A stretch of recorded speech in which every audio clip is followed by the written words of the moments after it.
Lui-même au président Goïta, mais je veux juste donner les grandes lignes. Ce message a trait essentiellement à la volonté du président de la transition de la République du Mali d'œuvrer avec et auprès de son frère, le président El Ghazouani, pour pouvoir maintenir et préserver les relations séculaires d'amitié et de fraternité qui ont toujours existé entre la République islamique de Mauritanie et la République du Mali. Plus spécifiquement, le message aussi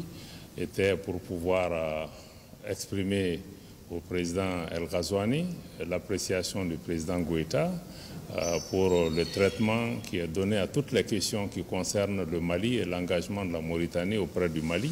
pour la préservation de l'unité et de l'intégrité territoriale du Mali. En particulier, cette mission que nous avons l'honneur de conduire se situe dans un contexte, comme vous le savez aussi, de gestion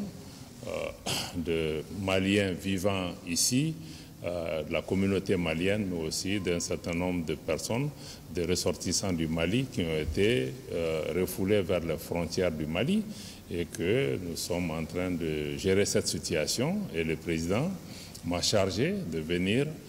porter des messages spécifiques auprès de son frère et lui faire part de sa préoccupation particulière en tant que chef d'État du Mali pour œuvrer à préserver les intérêts des Maliens qui vivent ici en Mauritanie, comme la nécessité aussi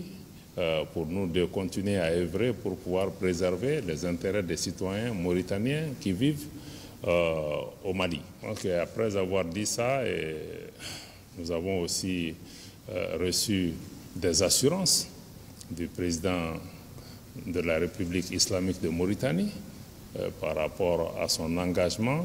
à faire en sorte que les Maliens continuent à rester les bienvenus ici en République islamique de Mauritanie et qu'ils puissent vaquer à leurs occupations et que toutes les facilités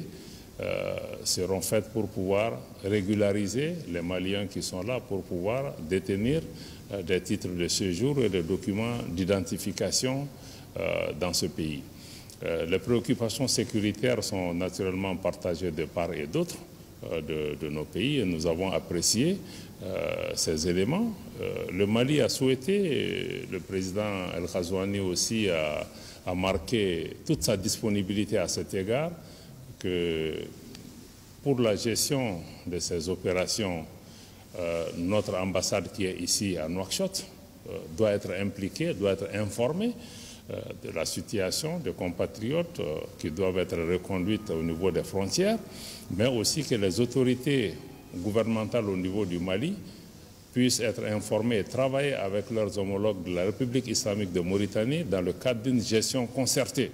de ces questions. Parce que vous imaginez aussi que ces compatriotes qui arrivent chez eux au niveau du Mali, nous avons besoin aussi de prendre toutes les dispositions logistiques pour pouvoir les gérer, les accueillir et les orienter vers leur famille. Mais qu'au-delà de cette question, le Mali aussi a fait comprendre que ces vagues de personnes qui arrivent souvent chez nous, certains ont des documents maliens, d'autres peut-être pas,